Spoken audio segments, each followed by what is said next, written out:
5만 원 상당의 무기자차 선크림을 선물로 준비를 했습니다. 나에게 가장 잘 맞는 선크림 고르는 방법, 이런 것들을 포인트로 조금만 알고 계시면 고르기가 훨씬 더 쉬워지실 것 같아요. 이게 상황별이라든지 나의 피부 타입, 어떤 루틴을 갖고 있느냐에 따라서 선크림은 얼마나 바르는 게 가장 좋은가요? 여기서 조금 유의하셔야 할 점이, 안녕하세요 예린이 여러분. 제가 저번 영상에서는 SPF, PA, 유기자차, 무기자차, 혼합자차 이렇게 간단하게 이해하기 쉽게 설명을 해드렸었는데요. 그래서 오늘은 정말로 내가 선크림을 구매를 할 건데 이렇게 상황별로 나에게 가장 잘 맞는 선크림 고르는 방법, 그리고 사용 팁 한 번 더 정리하는 시간을 갖도록 할게요. 이번 올영 세일이라든지 올 여름 준비를 하면서 선크림을 구매하실 때 현명하고 똑똑하게 구매하셔서 실패 보는 일 없길 바라면서 바로 시작해 보도록 할게요. 가시죠.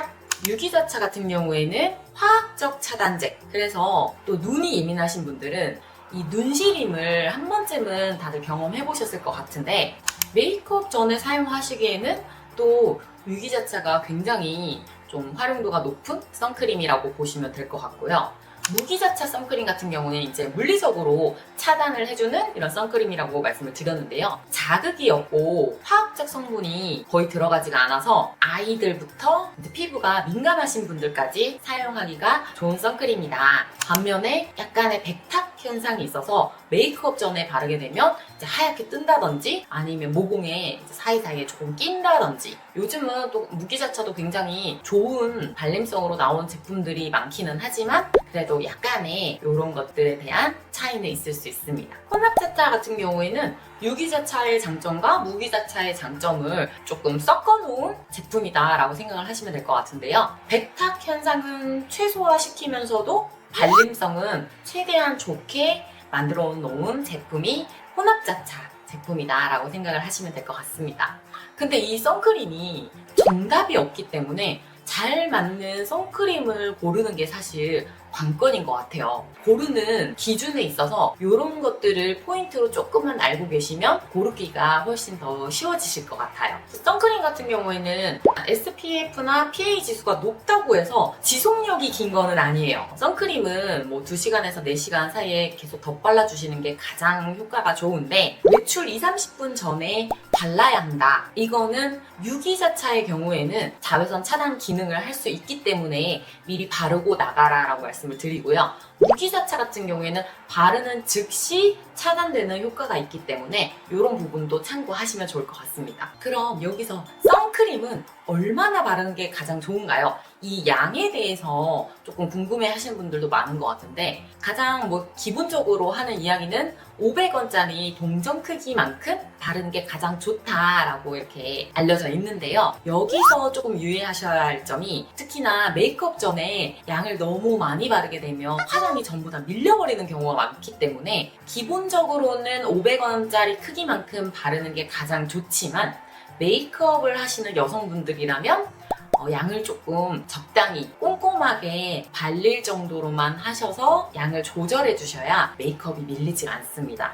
그리고 선크림을 바르실 때는 요 귓볼 요런 데도 굉장히 많이 타기 때문에, 여성분들은 그래도 머리가 조금 길어서 괜찮은데 남성분들은 목도 굉장히 또 심하게 타잖아요. 그래서 목이라든지 이런 귀 요런 데까지 꼼꼼하게 잘 발라주시는 게 좋습니다. 자, 그럼 내가 이제 선크림을 구매를 해야 되는데 어떤 기준으로 고르면 좋을까? 예를 들어서 나는 야외 활동이 많고 물놀이라든지 이렇게 햇볕이 강한 곳에 주로 있는다 하시는 분들은 무기자차를 사용을 해주시는 걸 추천을 해드리고요. 무기자차가 물에도 잘 지워지지가 않아요. 그래서 좀 물놀이라든지 땀을 많이 흘리는 이런 야외 활동이 좀 있으신 분들은 무기자차를 좀 추천을 해드리고, 나는 그냥 출퇴근길에 실내에 있지만 선크림을 바르는 경우라든지 메이크업을 하시는 여성분들 같은 경우에는 조금 발림성이라든지 이런 메이크업 때문에 유기자차를 사용하셔도 좋겠죠? 근데 나는 유기자차를 쓰니까 눈시림이 너무 심하고 피부가 굉장히 예민하다 하시는 분들 같은 경우에는 무기자차나 혼합자차를 또 사용을 해주시는 걸 추천해드려요. 그래서 이렇게 상황별이라든지 나의 피부 타입, 그리고 내가 어떤 루틴을 갖고 있느냐에 따라서 선크림을 선택해 주시는 게 좋고요. 내가 갖고 있는 선크림이 유기자차인지 무기자차인지 나도 잘 모르겠어요 하시는 분들, 보통 선크림 뒷면에 보시면 이렇게 성분표가 쭉 나오실 거예요. 보통 함량이 많이 들어간 성분부터 순서대로 나오게 되어 있거든요. 우리가 뭐 정확한 배합률이라든지 이런 것들은 알 수가 없지만 어떤 성분이 가장 많이 들어가고 적게 들어가고 어떤 성분들이 들어갔다 확인을 할 수가 있으니까, 징크 옥사이드라든지 티타늄 디옥사이드 요 두 가지 성분이 들어있다 하는 것들은 무기자차라고 생각을 하시면 될 것 같습니다. 그래서 내가 혹시나 좀 안 맞았던 선크림이 있었거나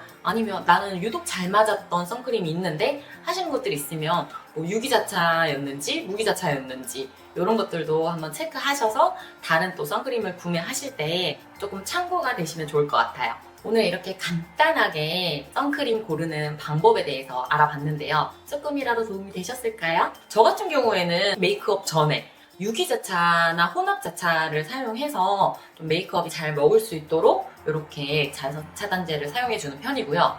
그리고 정말 물놀이라든지 뭐 골프를 치러 간다든지 뭐 여행을 간다든지 이렇게 햇빛을 좀 강하게 받는다 싶을 때는 무기자차를 듬뿍듬뿍 발라주고 있는 편이에요.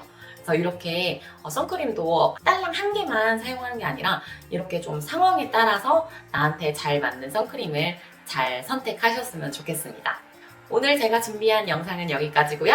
혹시 또 궁금하신 점 있으신 분들은 댓글로 남겨주시면 답변해 드리도록 하겠습니다. 제가 또 이렇게 여름을 맞아서 댓글 이벤트를 또 준비를 했어요. 누구나 사용할 수 있는, 아무래도 여름이고 하니까 우리가 여행도 가고 물놀이도 가고 하면 좋을 것 같아서 5만원 상당의 무기자차 선크림을 선물로 준비를 했습니다. 자세한 내용은 더보기란 보시고 참고하시면 될 것 같고요. 정말 이 노화의 주범은 자외선인 거 아시죠? 올 여름엔 선크림 꼼꼼하게 바르시고 소중한 내 피부 잘 지켜내시길 바라겠습니다. 그럼 오늘도 끝까지 시청해주셔서 감사드리고요. 저는 다음 영상에서 또 만나도록 할게요. 안녕!